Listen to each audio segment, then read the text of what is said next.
time of game. Baseball's attendance is down this year. My paper just did a series about the issues facing the game. And one thing that really jumped out at me, Roy, is you look at what's happened in this market, the weather has been terrible. It's been either we've had rainouts, rain delays, games played in rain, or we've had oppressive heat. I wonder sometimes, for all the obvious problems that the game has, whether weather might be a huge factor in the attendance drop, because you know what? Every sport has its issues. Every sport has its flaws. Baseball really is dependent on good weather and bringing big crowds out. Yeah, there's no question about that. And the Northern Tier obviously is prime example because you can get cold weather in April and early May where no one wants to come out and sit at the ballpark, and then the oppressive heat that we've seen in Minnesota and Chicago. I had a friend come up to me the other day. I ran into a friend. He said, "Yeah, I went out to the ballgame that day. We left after the third inning. I couldn't stand it. It was too hot." Yeah. and to your point. So, but there's nothing to be able to do about that other than acknowledge that that's weather is going to be a factor. I love Jim Cott. He's one of the smarter baseball guys around. Should be in the Hall of Fame. He's a Hall of Fame guy. I love everything about him except his view on 7 innings. I hate that. Well, I agree with you. I understand. I appreciate the logic and I appreciate the guts it takes for a traditional guy like Jim to make that kind of suggestion.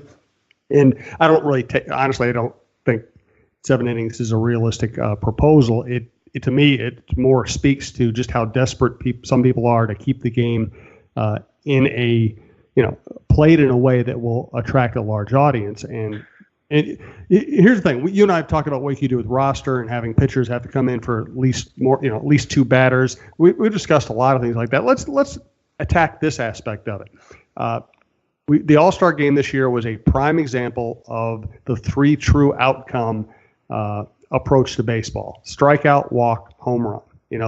Hitters are trying to hit home runs or draw walks, and they're willing to strike out to try to achieve those first 2 goals. And we're seeing that spread across the game. Is there a rule change or a rule emphasis that would put more balls in play? Let me just before I opine on that, let me just say this about the All-Star game and about baseball in general. I hate the way it has been going, where pitchers want to either strike you out or walk you. They don't want you to hit it, and hitters want to hit the ball in the ballpark, and they're willing to strike out trying to do that. I really don't like that, the way that has become the game. And yet, I was fascinated by the All-Star game because here you've got the best pitchers.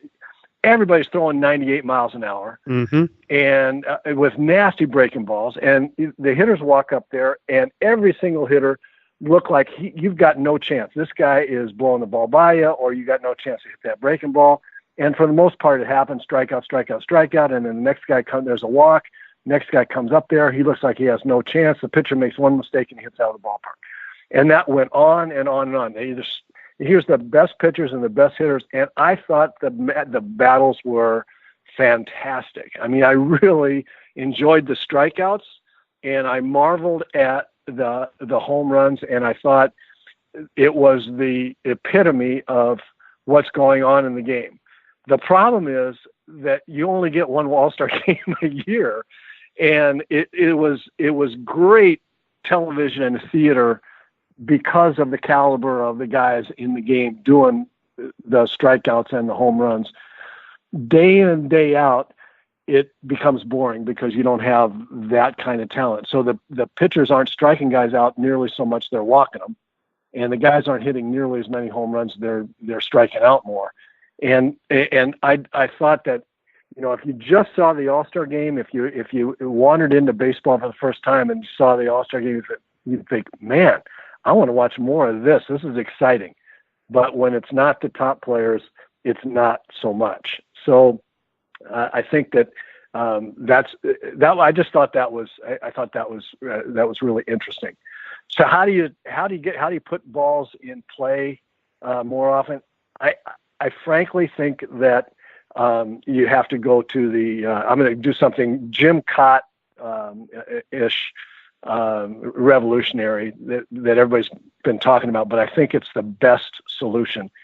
I think you get an electronic strike zone. Yep. I think you force guys to know the strike, to get to the point where they understand where their strike zone is. You laser wherever the high strike is, whether it's lead or high. I don't think they go that high, but mid stomach on it. They set up the laser on each individual guy, and it's knees and wherever it is high, and then the lasers are on either corner of the plate. And if the ball clips through that box of lasers, then it's a strike, and guys will adjust to that, and they'll start swinging the bat. Once they learn that, because you see, especially for me, especially with the way umpires all set up over the shoulder of the catcher that's closest to the hitter, and I don't truly believe that they can see the outside corner, and I think the high strike is inconsistent, the outside corner is inconsistent. Hitters don't know exactly what to do, and pitchers will throw it out there for the outside corner and have a fairly good chance of getting a ball called a strike that's 4 or 5 inches outside, and then they keep trying to do that, and then we get an umpire that's not calling that pitch, and then you get a bunch of walks. I really believe that the electronic strike zone it would speed up the game more than anything else. I agree completely. And you think about what's exciting in baseball. And, like you said, home runs are exciting. And strikeouts, if it's a power pitcher who you're really impressed by, blowing away a guy, trying to catch up with it, that's exciting. But what we're seeing is a lot of... Who doesn't want to see Jose Barrios with his great stuff? Right. When he's throwing 95 and the breaking ball is just a wipeout breaking ball. And it's fun. It's fun to see a guy, how about that matchup between Scherzer and Mike Trout in the first inning? Yeah. He's throwing 97 miles an hour. Trout's, swinging and fouling it back and laughing. And he's looking at his own bench, and you could just tell it was like, how about this battle, guys? It was terrific. So I don't have anything against great pitchers striking guys out, and I don't have a problem with the hitters trying to hit the ball at the ballpark if that's the way the game's gone. But I have a problem with walks. I have a problem with guys taking pitches and having them be inconsistent. I think that would speed up the game. So, I don't know how you do it, Jim. Where do you put the home plate? Somebody's got to make a call at home plate, right? I don't know how you mechanically get this done, because the umpires union is going to say absolutely no way, that's not happening. You can't ask an umpire to stand behind the catcher and take the foul ball abuse and just make a call on a foul ball down the line or a play at the plate. You can't ask him. So where's he stand? I don't know how you get it done. I just know that the electronic. I don't know. I suspect the electronic strike zone would really help. Yeah, I agree with you, and that's what I've wondered about. Is you need a home plate umpire to make calls at home plate to help with fair and foul calls. But yeah, the umpires union will never go for it. As you said it perfectly. You're going to stand there and take all the foul balls and all the abuse and not make calls. It's bizarre. But if you can get to a point where you have an electronic strike zone, and it's a large electronic strike zone, you will see people swinging more. You'll see more balls in play, which leads to more great defensive plays, leads to more doubles and triples, which are the most exciting plays in the game, lead to more double plays, which is another great piece of baseball. Fewer walks. It'll probably speed up the game. And it will, not that it takes another 10 minutes added onto the game to do this, but it will eliminate, a lot of yelling from the dugout and a lot of the pitcher kind of grumbling around the mound when he should be just taking the ball and throwing it.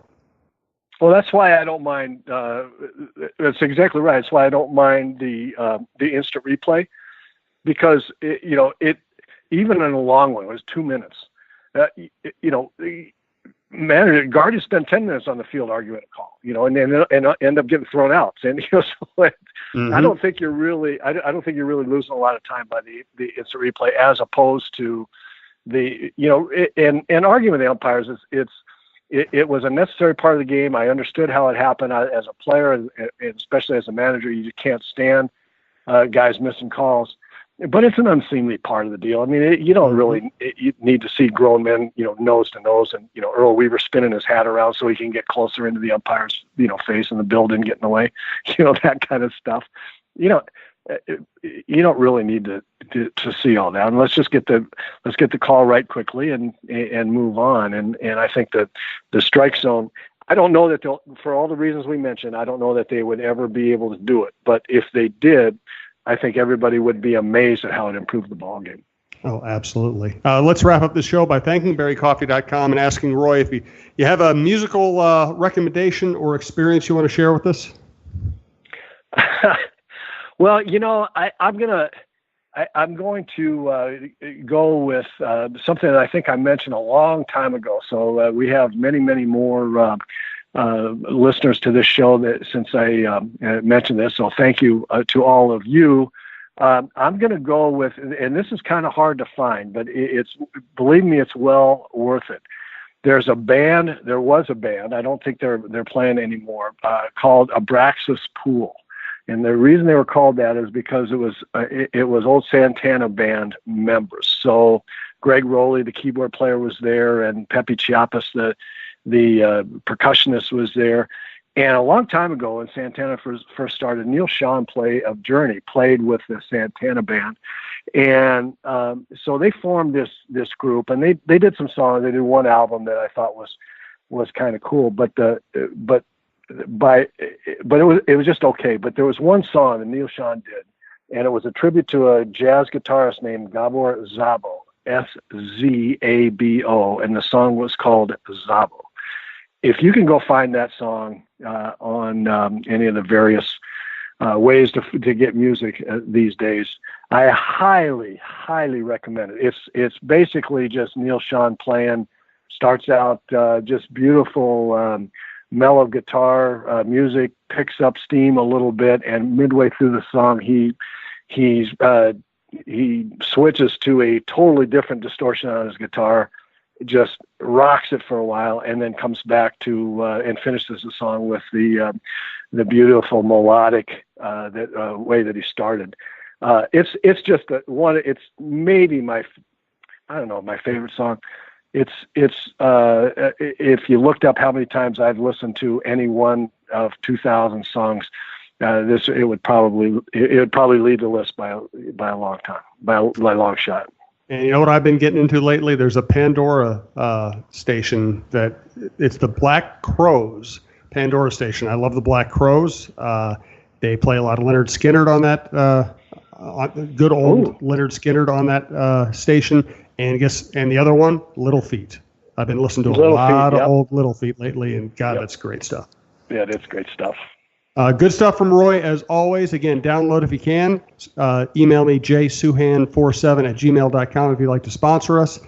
Check out all the other shows on the program. Next live show on the program, Tuesday night, 5:30 at Delano's Pizza with Michael Russo. And enjoy Kansas City, Roy. I'm sure you'll have some Are you a barbecue guy? I am a barbecue guy. The problem with me is that in Kansas City, not with me, the problem with going to Kansas City and trying to get barbecue is that because of the baseball schedule, I can either eat it for lunch or I can eat it at 11 o'clock at night. Yeah. And if I'm going to do great barbecue, it's almost not great barbecue if you can't drink a beer with it. Right. So I'm not going to drink or bourbon. So I'm not going to do that before having to go talk about the game, which I'm going to do with Dick Bremer tonight in the booth. So lunch is out, and I just can't do barbecue at 11 o'clock at night. I can do bourbon, but I can't do barbecue. It's very kind of you, though, because most people who work with Dick say they have to drink before working with him. You said you actually won't. That's strange. Breaking news. I drink. I drink afterwards as a result. I guess that recovery works too. Thanks to Roy. Thanks to all of our listeners. We do appreciate you. Check out talknorth.com. We'll talk to you next week. Yeah, oh yeah, what condition I can